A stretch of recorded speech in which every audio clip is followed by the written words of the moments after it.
तुमच्या आयुष्यात असे बरेच प्रसंग येतात जेव्हा तुम्ही तुमच्या जागेवर बरोबर असता तरी लोक तुमचा अपमान करतात. समोरचा प्रत्येक वेळेस तुम्हाला घालून पाडून बोलतो, किंमत कमी करतो. अशा वेळेस काय करायचं आहे? जेव्हा समोरचा तुमचा अपमान करत असेल, तुमचं म्हणणं ऐकत नसेल, तुमची किंमत करत नसेल, या 5 गोष्टी तुम्हाला तुमचा मान, तुमची किंमत परत नक्की मिळवून देतील. कोणाच्याही मागे न पळता, कोणालाही हात न जोडता तुम्हाला तुमचा मान परत मिळेल. या गोष्टींना कोणालाही विनंती न करता, कोणासमोरही न झुकता तुम्हाला तुमची किंमत परत मिळेल. बघू त्या या 5 गोष्टी. 1. ज्या दिवशी एखाद्याने ठरवलं की तुमच्या आयुष्यातून निघून जायचं, त्या दिवशी त्याला मोकळं करा आणि आनंदाने त्यांची पाठवणी करा. ज्याने विरोधातच जायचं ठरवलेलं आहे, त्याला जाऊ द्या व त्याला मोकळं करावं. समोरच्यालाही जाणीव करून द्या की त्याच्या जाण्याने तुमच्या आयुष्यात काडी मात्र सुद्धा फरक पडणार नाही किंवा तुमचं काही अडणार नाही. तुमच्या मनामध्ये कितीही भावनिक वादळ उठलेलं असेल किंवा तुम्हाला कितीही वाईट वाटत असेल तरी ते तुम्ही दाखवून देऊ नका. समोरच्याला तुम्हाला वाईट वाटेल आहे हे तुमच्या चेहऱ्यावर अजिबात दिसता कामा नये. ज्यांना जायचं आहे त्यांना तुमच्या आयुष्यातून मोकळं करावं. त्यांना त्यांच्या मार्गाने जाऊन द्या व तुम्ही तुमच्या मार्गाने जा. जिथं आपल्याला मान नाही, जिथं आपल्याला अपमान होतो, तिथं न थांबलेलं केव्हाही चांगलं. आणि तेच बरोबर सुद्धा आहे. हे माहिती आहे का की समोरच्याला असं सहजासहजी मनातून आपल्या आयुष्यातून काढून टाकणं खूप अवघड असतं. पण जर समोरच्याला तुमची किंमत नसेल तर तुम्ही त्याला धरून आणि त्यासोबत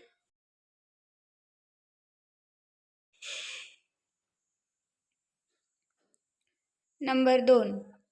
नेहमी त्या व्यक्तीसोबत जोडले जा, जो व्यक्ती नेहमी संकटामध्ये, तुमच्या सुखदुःखामध्ये तुमच्यासोबत उभा राहिला आहे, पण तुम्ही त्याची किंमत केली नाही.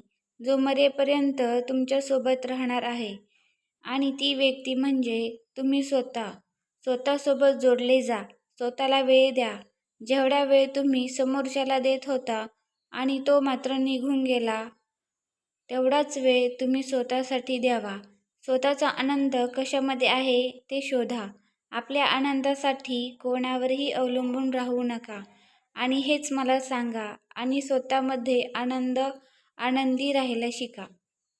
जर तुम्हाला हे जमलं तर आयुष्यामध्ये तुम्हाला या गोष्टींचा कधीही त्रास होणार नाही की कोणी तुमच्या आयुष्यातून निघून गेला, तुम्हाला एकटं सोडलं. नंबर 3. आपल्या मनाला शांत ठेवता आलं पाहिजे. कुठलीही भावना नको. राग नाही, द्वेष नाही, बदला घेण्याची भावनासुद्धा नाही. शांत राहून गोष्टी समजून घ्यायला शिका. शांत राहून लढायला शिका. शांत राहून जिंकायला शिका आणि आपला गेलेला मान परत मिळवायला शिका. स्वतःला शांत कसं ठेवणार? तर स्वतःबद्दल चांगला विचार करून. कोणी मला काही बोललं, कोणी माझा अपमान केला म्हणून माझी किंमत कमी होणार नाही, ही गोष्ट नेहमी लक्षात ठेवा. स्वतःला यासाठी तयार करा की तुम्ही तुमचा आनंद कोणावरही अवलंबून नाही.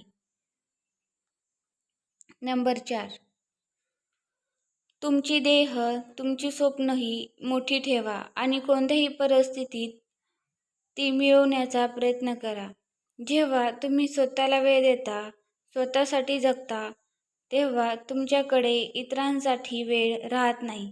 आणि मग कोणी तुम्हाला दुःख दिलं, तुमच्या भावना दुखावल्या, तुम्हाला त्रास दिला, तरीही तुम्हाला काहीही फरक पडणार नाही.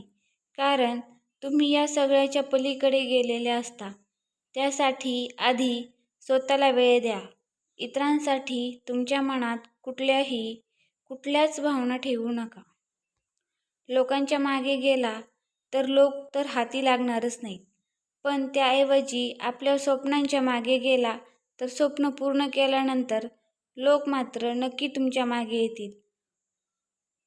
इतकं लक्षात असू द्या की तुमचं यश इतकं मोठं असू द्या की काही तुमच्याकडे दुर्लक्ष करणार तर त्यांना करता येणार नाही. तुमची स्वप्न तुमचा मान परत मिळवून देतील जो तुम्ही गमावला आहे. म्हणूनच लोकांच्या मागे पळणं सोडा आणि स्वतःच्या स्वप्नाच्या ध्येयाच्या मागे पळा. नंबर 5. तुमची किंमत वाढली तर एक गोष्ट कायम लक्षात ठेवा की पुन्हा त्या व्यक्तीला स्वतःच्या आयुष्यात एंट्री देऊ नका. जी व्यक्ती तुम्हाला तुमच्या वाईट काळामध्ये सोडून गेली आहे त्या व्यक्तीला तुमच्या आयुष्यात परत येऊन द्यायचं नाही. आणि जर तुम्ही असं करत असाल तर तुम्ही स्वतःची किंमत पुन्हा स्वतः कमी करून घेत आहात. तुम्ही स्वतःला तर बदललेला आहे, पण समोरचा बदललेला आहे की नाही याची खात्री नाही. म्हणून पुन्हा त्या व्यक्तीला स्वतःच्या आयुष्यात येऊ देऊ नका. तुम्ही फार कमी वेळात तुमचं यश मिळवलेलं आहे आणि ते सहजासहजी नाही, तर तुमच्या वाईट काळासोबत झगडून, मेहनत करून स्वतः